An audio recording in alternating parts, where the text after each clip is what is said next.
नमस्कार, आपके कार्यक्रम सीधा संवाद में आपका स्वागत है। मैं हूं सुधांशु रंजन और इस सप्ताह हमारे मेहमान हैं मुजफ्फरनगर के सांसद और केंद्र सरकार में कृषि एवं सहकारिता राज्य मंत्री डॉक्टर संजीव बालियान। पहली बार सांसद बने और फिर केंद्रीय मंत्रिपरिषद में भी जगह मिली। संजीव जी, आपका स्वागत है इस कार्यक्रम में। धन्यवाद सुभाष जी। आपकी पारी की जो शुरुआत हुई बहुत शानदार रही है। पहली बार आप सांसद चुने गए और कहा जाए कि स्मृति ईरानी को छोड़ करके शायद सबसे कम उम्र के मंत्री भी हैं आप। लेकिन विवादों के साथ शुरुआत हुआ, क्या कहना चाहेंगे? मुजफ्फरनगर दंगे से लेकर के जो है सो अभी हाल में जो आजम खान के साथ बयानबाजी हुई, फिर मुकदमे हुए, इस पर कुछ कहना चाहेंगे? मैं इस पर यही कहना चाहूँगा कि दंगे से मेरा नाम जोड़कर जो उससे पहले मैं किसान राजनीति में वहाँ कार्य करता रहा मुजफ्फरनगर में, उसको बुला दिया गया। बस एक ही बात सबका ध्यान रही कि मुजफ्फरनगर दंगा वो इतना बड़ा इशू हुआ देश में, लेकिन उससे पहले भी मैं किसान राजनीति में लगातार सक्रिय था, किसानों के बीच में था, भारतीय जनता पार्टी की राजनीति में सक्रिय था। तो यही कह देना कि वो विवादास्पद जरूर रहा है उससे मामला, लेकिन डायरेक्टली मैं कभी उससे जुड़ा नहीं रहा।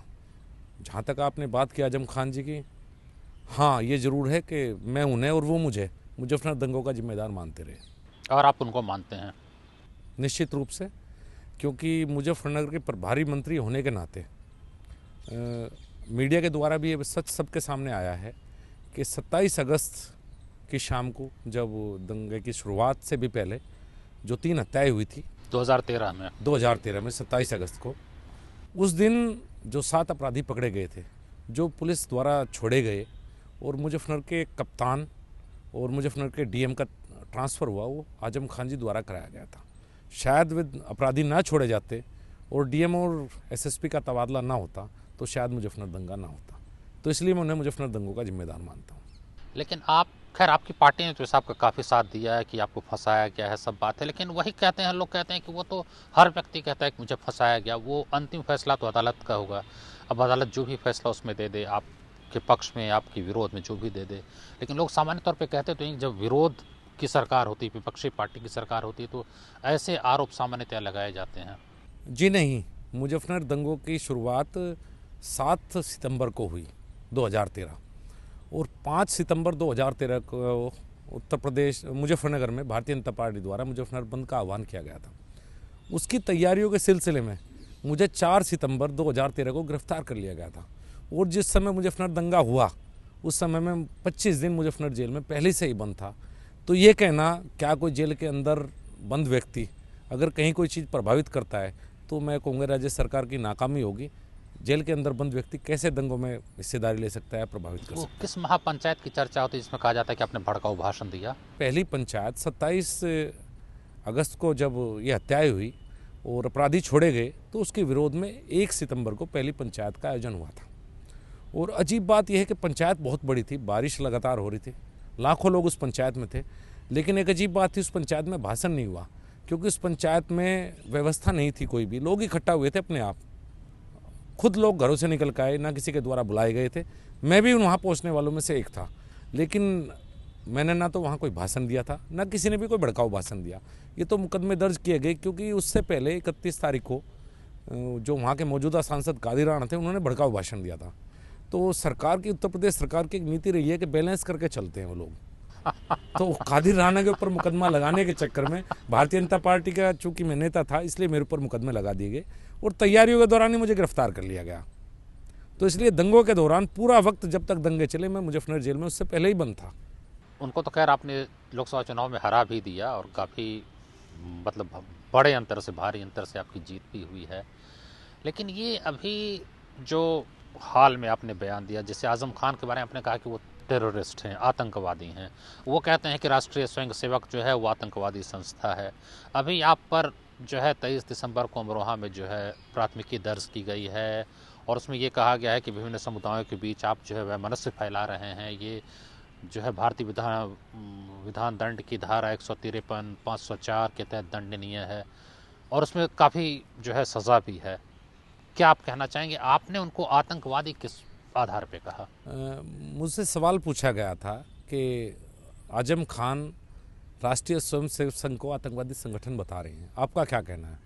मैंने उस बात के जवाब में कहा था कि चूंकि अभी पिछले दिनों खुद आजम खान का बयान था कि रामपुर में जो जन्मदिन मनाया गया नेताजी का, उसमें पैसा दाऊद से, तालिबान से लिया गया। तो मैंने कहा उनकी जांच होनी चाहिए, उनके आतंकी संगठनों से संबंध है। उन्होंने खुद इस बात को स्वीकार किया है।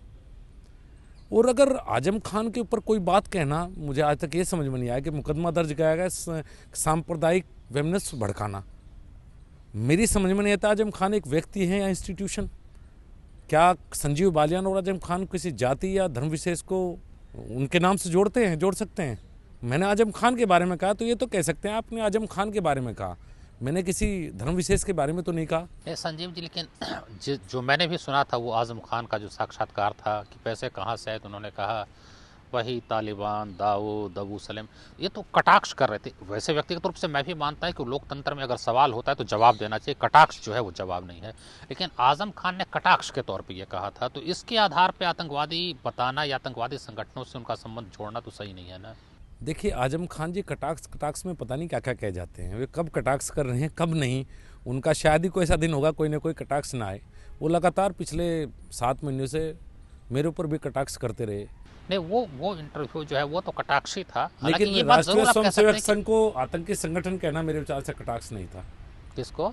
राष्ट्रीय स्वयंसेवक संघ वो नहीं, लेकिन वो रामपुर में जो जलसा किया गया, नेताजी का जन्मदिन मनाया गया, उसके लिए पैसे कहाँ से आए, तो वो तो व्यंग कर रहे थे। मीडिया सवाल क्यों करता है? ये बात सही है कि लोकतंत्र में हर आदमी को जवाबदेह होना पड़ेगा। अगर आप खर्च करते हैं तो आपको जवाब देना पड़ेगा।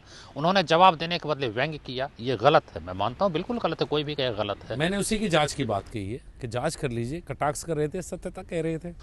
अगर सत्यता होती तब तो ऐसा नहीं बोलते। नहीं, मैंने भी यही कहा। और मैंने तो खुद ये कह रहा हूँ कि जो मुकदमा दर्ज है, आजम खान जी दर्ज कराए ना मुकदमा, वो ज़्यादा अच्छा रहेगा। अब आजम खान जी खुद एक पक्ष क्यों बन रहे हैं कि सांप्रदायिक? क्या आजम खान पूरे मुस्लिम समुदाय को रिप्रेजेंट करते हैं पूरे देश में? वो एक राजनीतिक पार्टी से जुड़े हुए व्यक्ति हैं, मैं भी एक राजनीतिक पार्टी से जुड़ा हुआ व्यक्ति हूँ। इसमें धर्म बीच में कहाँ गया?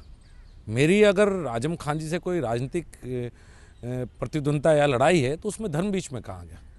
लेकिन एक बात संजीव जी, आप क्या नहीं मानेंगे कि जो मुजफ्फरनगर में दंगा हुई है तो इधर की बात है, और जो आप कह रहे हैं कि आपको हत्यारा बताते हैं, उससे काफ़ी ध्रुवीकरण हुआ और उसका फ़ायदा भारतीय जनता पार्टी को मिला। और ये जो आपके विरोधी हैं उनका कहना है कि आपको मंत्री बनाया जाना जो है ये उनकी भावनाओं को ठेस पहुंचाना था, क्योंकि अभी घाव सूखे नहीं थे और आपको मंत्री बनाया गया।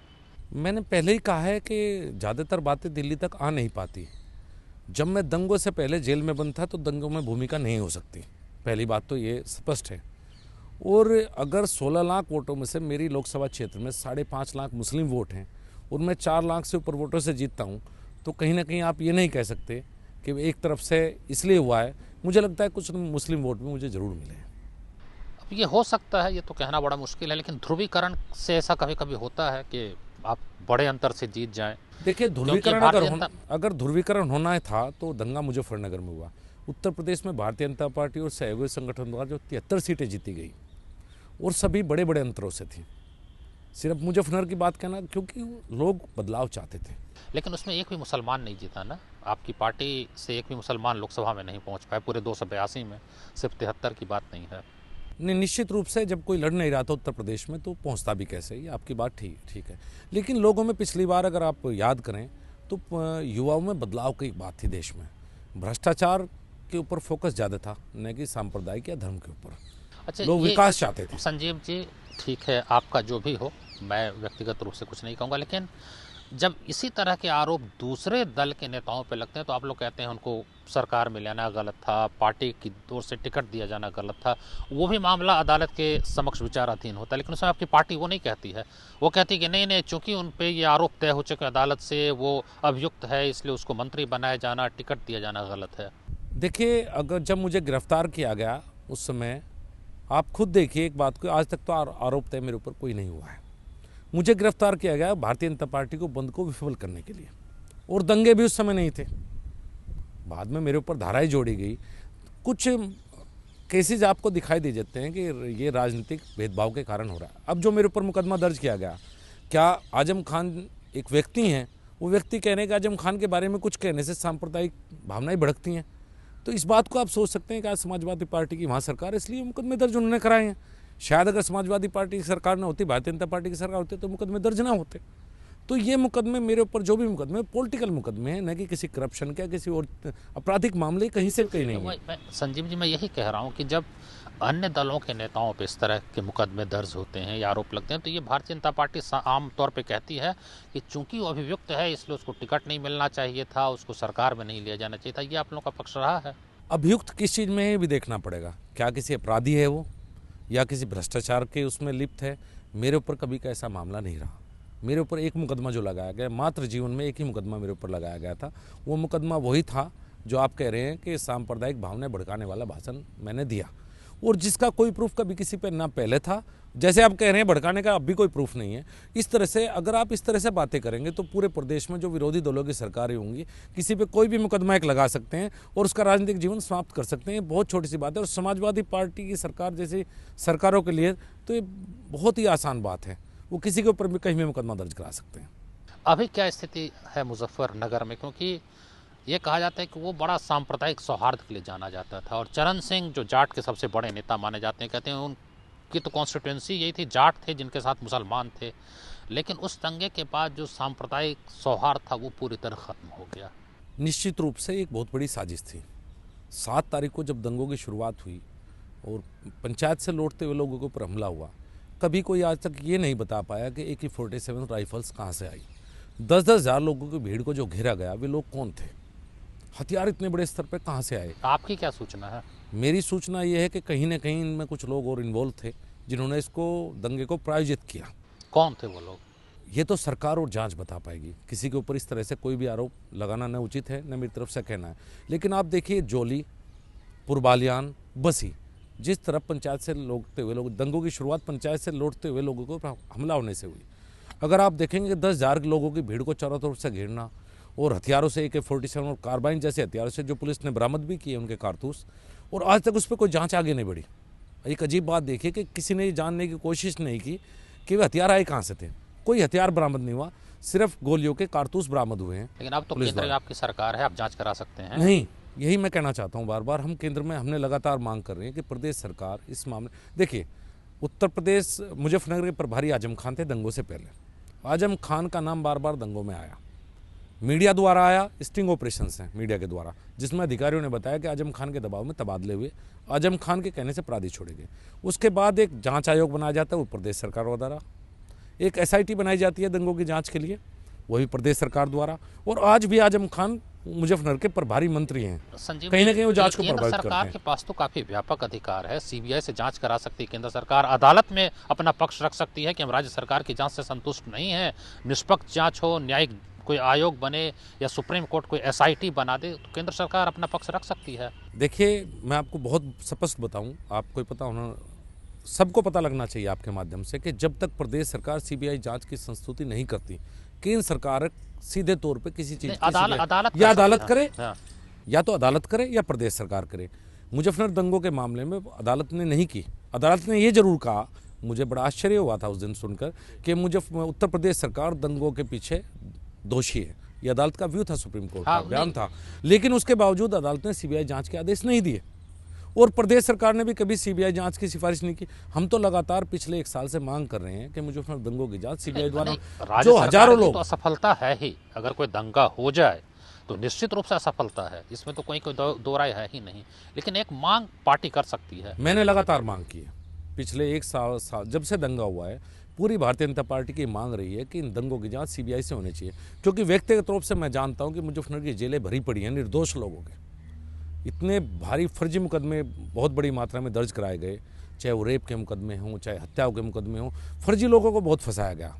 मैं नहीं कहता कहीं हत्याएं हुई हैं, कुछ न कुछ दोषी जरूर हैं, दुर्भाग्यपूर्ण था दंगा होना, लेकिन निर्दोष लोग बहुत बड़ी मात्रा में फंसे। बहुत फर्जी मुकदमे लगाए गए हैं, एक 1-1.5 महीने बाद FIR लॉन्च हुई हैं बहुत उसके द्वारा। तो मेरी लगातार मांग रही है, मैं इस बात पर आजम जी से टकराव भी इसी बात पर था कि आजम जी कहते हैं मैं निर्दोष हूँ। मैं कहता हूँ कि आजम जी अगर निर्दोष है तो CBI से जांच कराएं। उत्तर प्रदेश की पुलिस तो उनके उसमें है, वे प्रभारी मंत्री भी दी थी कि मेरे खिलाफ ही जांच कराने के लिए आप लिखिए। मैं निश्चित रूप से तैयार हूँ। अगर वे उनकी पुलिस तो मेरे खिलाफ जांच कर ही रही है। मैं कहता हूँ एक बार CBI जांच की सिफारिश करें, दूध का दूध पानी का पानी हो जाएगा। आजम खान दोषी है नहीं है, मैं दोषी, आजम खान दोषी, ये स्पष्ट हो जाएगा। चलिए यहाँ पर लेंगे छोटा सा अंतराल, उसके बाद फिर हम चर्चा को जारी रखेंगे, जिसमें कि कृषि मंत्रालय की भूमिका, भूमि अधिग्रहण कानून, बहुत सारे मुद्दे हैं जिन पर बात करेंगे। आप बने रहिए हमारे साथ।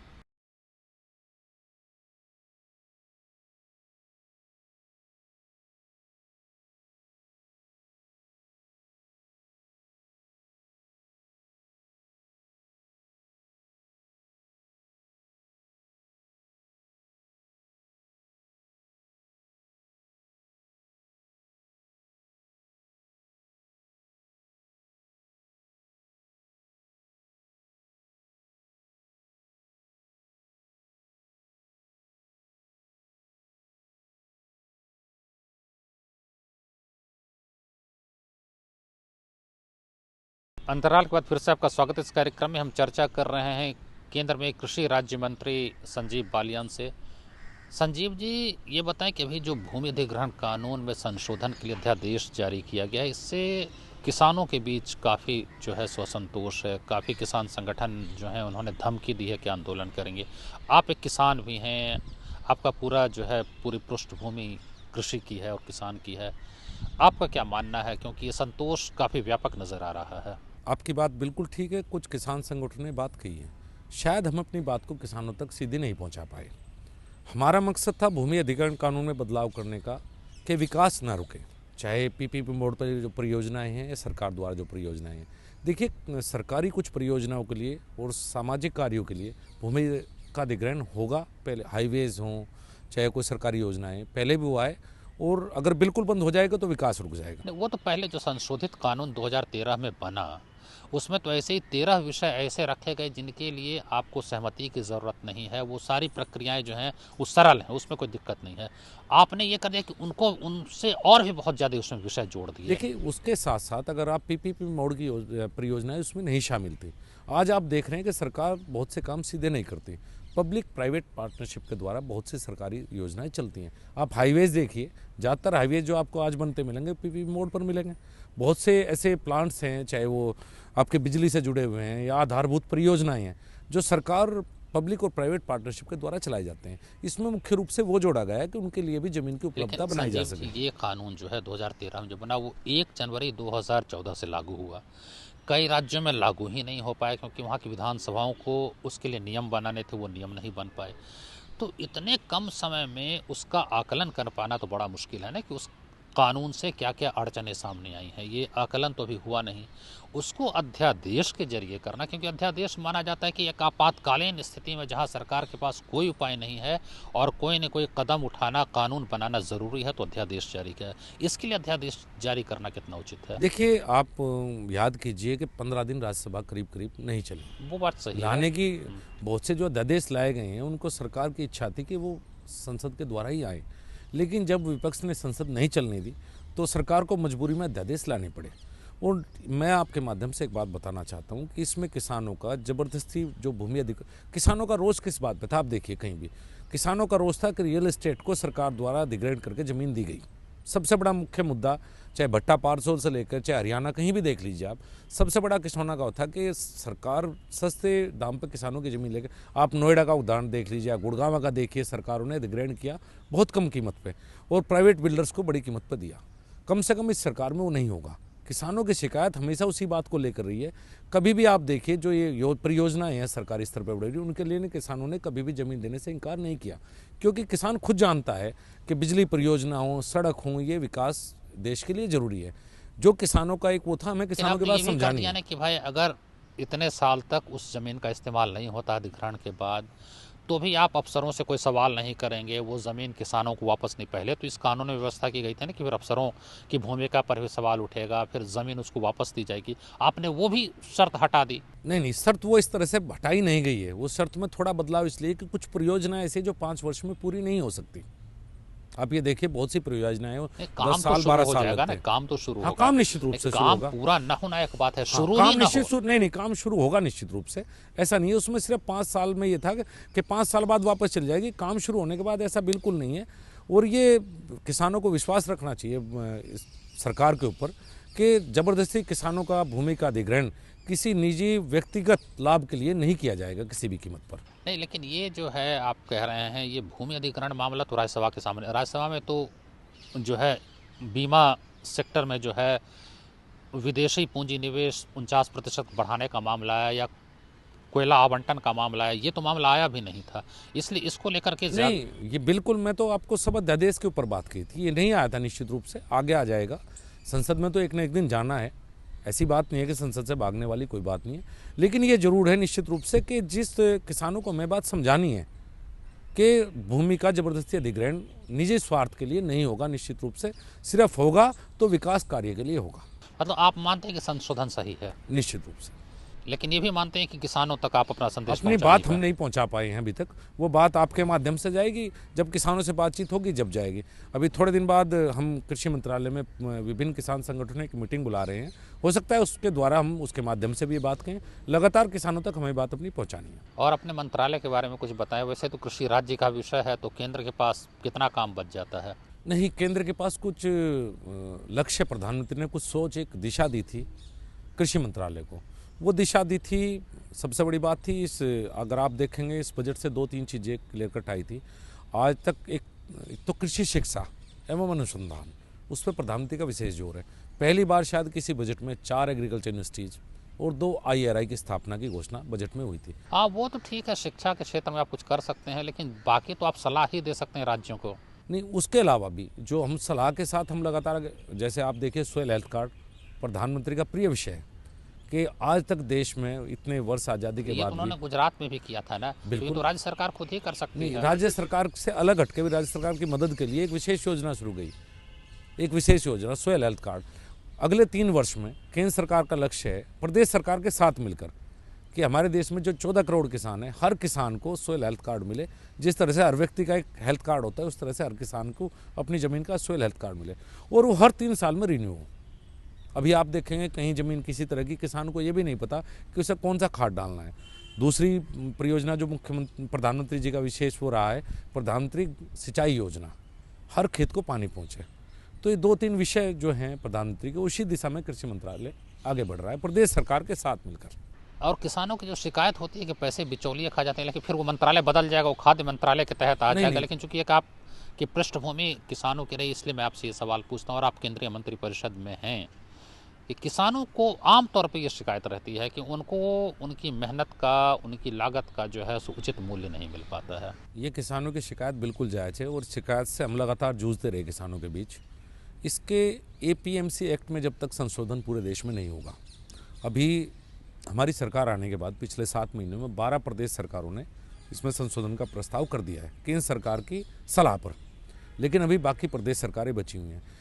जैसे हमने दिल्ली में शुरू किया है नरेला में किसान मंडी, जिसमें किसान सीधा अपना उत्पाद बेचेगा।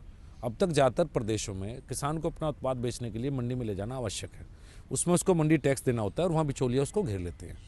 अब केंद्र सरकार द्वारा किसानों को डायरेक्ट मंडियों में स्थान दिया जाएगा।